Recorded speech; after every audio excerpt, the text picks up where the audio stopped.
Recognized by many players as the greatest player of all time, chosen 6 times the most valuable player of the National Basketball Association, Kareem Abdul-Jabbar is also one of the Muslims more visible in the American public arena.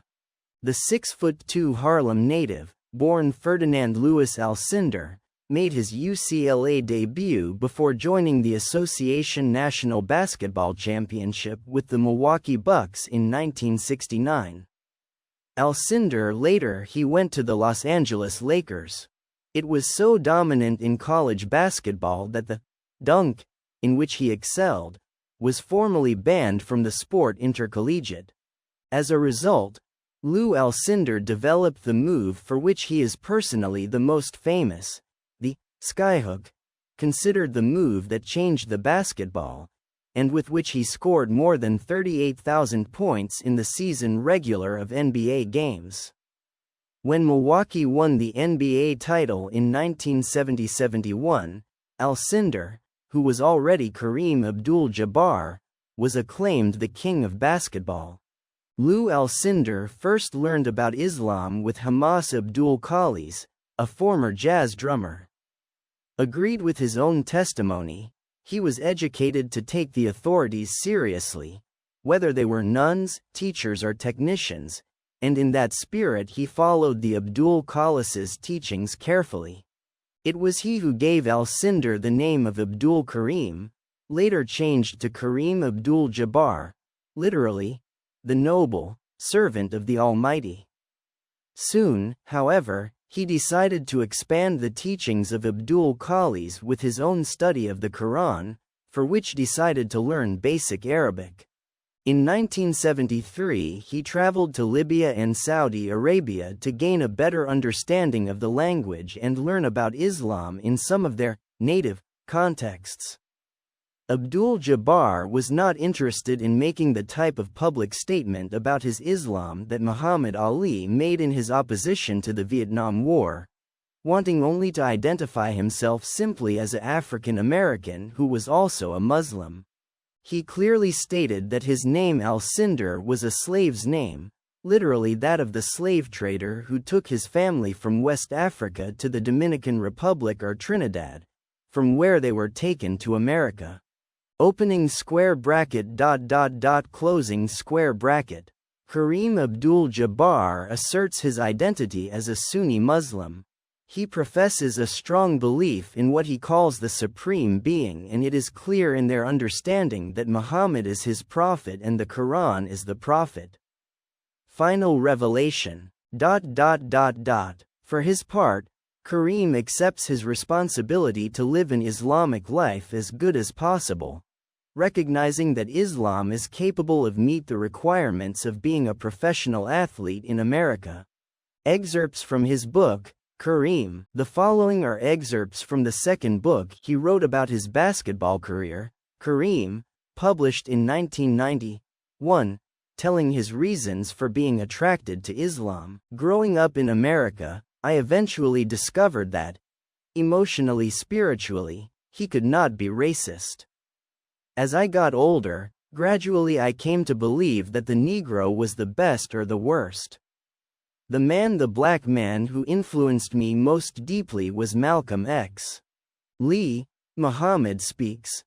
Muhammad Speaks, the newspaper of the Muslim blacks, but even in the early 60s, his racism was unacceptable to me. There was the same hostility as white racism, and no matter how great my anger and resentment, understood that hatred can do very little to change things. It is just a continuous negative spiral that feeds on itself, and who need it? Malcolm X was different, took a trip to Mecca and he realized that Islam embraced people of all colors. He was murdered in 1965, and although I didn't know much about him at the time, his death touched me deep because I knew he was talking about black pride, about self-help and elevate ourselves. And I liked his attitude of non-subservience. Malcolm X's autobiography came out in 1966, when I was a freshman at UCLA, and I read it before my 19th birthday. Caused me an enormous impression, more than any book I had ever read, totally transforming. I started to look at things differently, rather than accepting the dominant point of view. Malcolm opened the door to real cooperation between the races, not just the superficial, paternalistic thing. He talked about real people doing real things, Black pride and Islam. I clung to that, and never I had to look back. Interview with Talk Asia, 2, SG, 3. Before Kareem Abdul-Jabbar there was Lou Alcindor. He says it was a very profound spiritual decision. Tell me a little about his own personal journey, from Lou Alcindor to Kareem Abdul-Jabbar. Is there still a bit of Lou Alcindor in you today? 4. Well, you know who I am. That's when I started my life. I'm still the son of my parents, my cousins are still the same, I'm still the same. But I made a choice. SG. Do you feel different? It's a different feeling when you adopt a different name, a different persona? I really don't think so. I think it has more to do with evolution. I evolved into Kareem Abdul-Jabbar. I don't have regrets of who I was, but that's who I am now. SG. In the spiritual journey, how important was it? Regarding the journey spiritual, I don't think I would have been able to be as successful as an athlete if it weren't for Islam. It gave me a moral anchor, it enabled me not to be materialistic, seeing what was important in the world. And all of this has been reinforced by the people who are very important to me. Coach John Wooden, my parents, everyone reinforced these values. It enabled me to live my life in a certain way and not get distracted. SG. When you embraced Islam, was it hard for other people to accept? This created a distance between you and the others? Most of the time, yes. No, I tried to make things difficult for people. He was not sulking. I just wish that people understood that he was a Muslim and that he felt that it was the best thing for me. If they could accept that, I could accept them. If you were to stay, my friend didn't have to become a Muslim either. No, it wasn't that. Respect people's choices as much as I hope they respect my choices. SG. What happens to a person who adopts another name, another persona, if you prefer? How much have you changed? I became more tolerant because I had to learn to understand the differences. I was different. People didn't understand my perspective. Certainly after the 11 I have had to explain myself in. SG. There was some reaction negative against people like you? Did you feel that? I didn't necessarily feel it as a negative reaction, but I certainly felt that several people may have questioned my loyalty, or questioned which side I was on, but I continued to be a patriotic American. SG. For many blacks, Americans converting to Islam was an intensely political decision as well. Was the same for you? That wasn't part of my journey.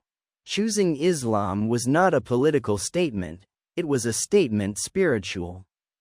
What I learned about the Bible and the Quran made me see that the Quran, it was the next revelation of the Supreme Being, and I chose to interpret it and follow it.